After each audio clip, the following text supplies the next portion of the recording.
Fala, povo de Deus! Como é que vocês estão? Tudo bem com vocês? Comigo tá tudo legal, meu nome é Antônio Júnior. Estou aqui para fazer para você o momento Os Santos da Semana. Tanto aqui no Facebook como aqui no YouTube. Você aqui do Facebook que ainda não curtiu a nossa fanpage, curta Missão Deus é Mais, tá na descrição do nosso vídeo, dê um like, compartilhe. Também você que está assistindo pelo YouTube, assine também o nosso canal. Como você também que está assistindo pelo Facebook, assine o nosso canal. E chega de papo, vamos com o momento Santos da Semana. Toca a vinheta aí, se tiver vinheta, se não tiver, vamos direto. Simbora.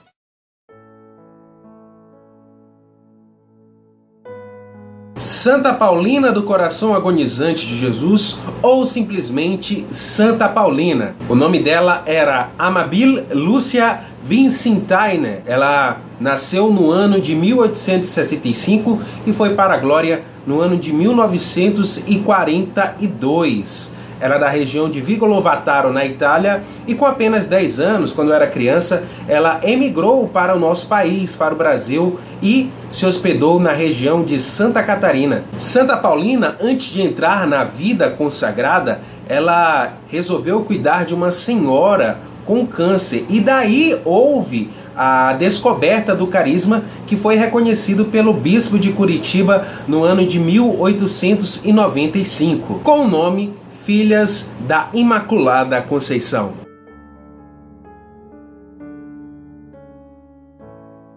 Olavo nasceu no ano de 995 em uma família real. Santo Olavo é um grande exemplo de que a santidade não depende de profissão social, não depende da sua posição, mas sim do coração aberto à graça de Deus. Em 1019, quando ele tinha 19 anos, ele foi em uma expedição à Inglaterra e pôde conhecer o cristianismo, pôde conhecer Jesus e foi batizado. Ao voltar, ele se encontrou com uma triste situação, com o falecimento do seu pai e com usurpadores do reino. Assim teve Olavo assumir o trono e submeter os inimigos ao combate. Olavo fez muita coisa pelo seu reino na Noruega. Ele pôde trazer sacerdotes para evangelizar o povo, trazer igrejas, mas infelizmente ele teve que ficar um tempo exilado e no ano de 1030, quando ele tinha 35 anos, ele foi vítima de um conflito armado e foi para a glória.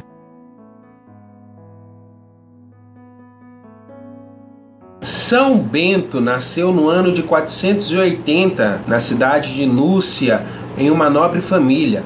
Essa nobre família enviou ele para a cidade eterna para estudar. Esse era o tempo da decadência do Império Romano. E o jovem Bento, tanto sofria também com essa decadência espiritual e também moral.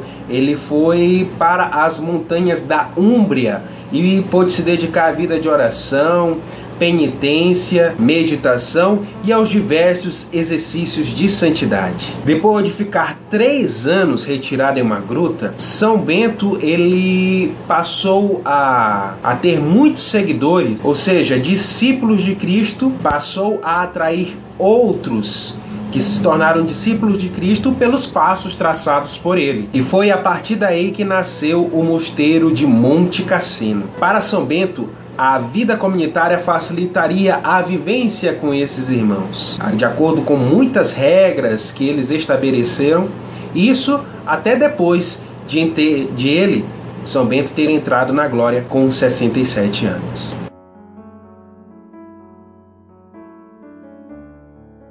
São João Gualberto, ele era de uma nobre família de Florença. A família educou ele muito bem na vida cultural, mas na vida religiosa deixou falhas para o filho. Por isso, facilmente ele foi se entregando às liberdades perigosas deste mundo. Aconteceu que, com o assassinato do seu irmão, João Gualberto ele se revoltou muito, a ponto de jurar o assassino do seu irmão em morte. E isso aconteceu. Ele encontrou com o assassino desarmado em uma estrada estreita. E aí, ele desarmado, João Gualberto foi para cima dele. De repente, vem aquela súplica: por amor de Jesus Cristo, que nesse dia morreu para nos salvar, tende piedade de mim, não me mates. Nesse dia, era uma sexta-feira santa, e tocado pela misericórdia de Deus, João Gualberto não só acolheu o assassino no caso do seu irmão,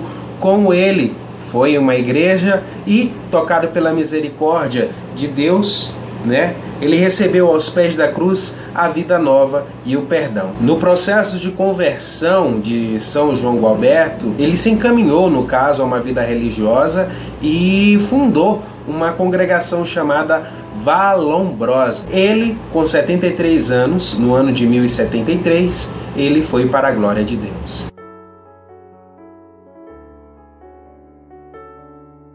Bom, Santo Henrique e Santa Cunegundes foram um casal. Eles viveram uma harmonia perfeita entre afetos, projetos e ideais de santidade. Bom, Henrique era filho de um duque e nasceu num castelo na Alemanha no ano de 973. Pertencia a uma família santa e foi educado por cônegos e mais tarde pelo bispo de Ratisbona. Ele se preparou para assumir o reino, que era do pai, por quase 7 anos. Henrique casou-se com a princesa de Luxemburgo, Cunegundes, uma mulher de muitas virtudes e inúmeros dons, ao ponto de ajudar por 27 anos o seu esposo na organização do império e na implantação do reino de Deus. Com a morte de Henrique II e seu reconhecimento de santidade, Cunegundes foi morar em um mosteiro, onde cortou o cabelo, vestiu o hábito e obedeceu às superioras, até ir ao encontro de Henrique quando ela tinha 61 anos. São Camilo de Leles nasceu em 1550, era filho de um pai militar. Bom, ele também seguiu essa carreira, mas não pôde continuar por muito tempo por causa de um tumor nos pés. Recorreu ao Hospital de São Tiago em Roma, onde teve a sua compaixão pelos doentes. Mas, porém, ele deu um sim ao pecado e se entregou ao vício do jogo. Perdeu tudo e ficou em uma miséria total. Bom, ele saiu do hospital devido ao seu temperamento difícil. Bateu de hospital em hospital, não conseguia nada. Até que bateu na porta dos franciscanos capuchinhos e ali quis trabalhar na obra de Deus. Com 25 anos, ele começou o seu processo de conversão. No hospital em Roma, Deus suscitou nele a santidade de ver nos doentes, a pessoa de Cristo, e também suscitou o carisma dos camilianos. Camilo também viveu uma bela amizade com São Felipe Neri. Olha que massa, 2 santos se encontrando, olha que maravilha. Entrou para os estudos e foi ordenado sacerdote, e depois de muito tempo, em 1614, entrou para o céu.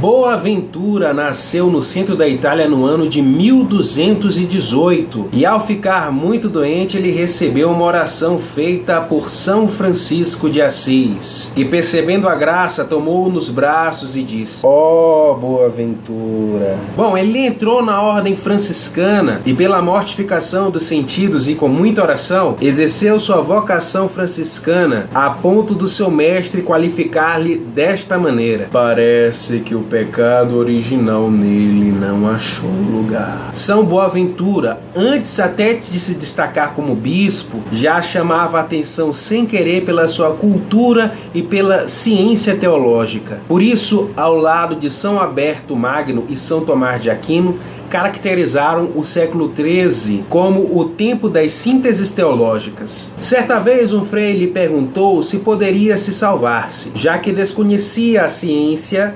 teológica. A resposta do santo não foi outra: "Se Deus dá ao homem somente a graça de poder amá-lo, isso basta. Uma simples velhinha poderá amar a Deus mais do que um professor de teologia." O doutor Seráfico assumiu muitas responsabilidades na ordem franciscana, como ministro-geral na ordem franciscana, bispo, arcebispo. Depois de tanto trabalhar, foi repousar no céu com 56 anos. E é isso aí, eu espero que você tenha gostado do momento Os Santos da Semana, e na semana que vem voltamos com muito mais para você. Um grande abraço!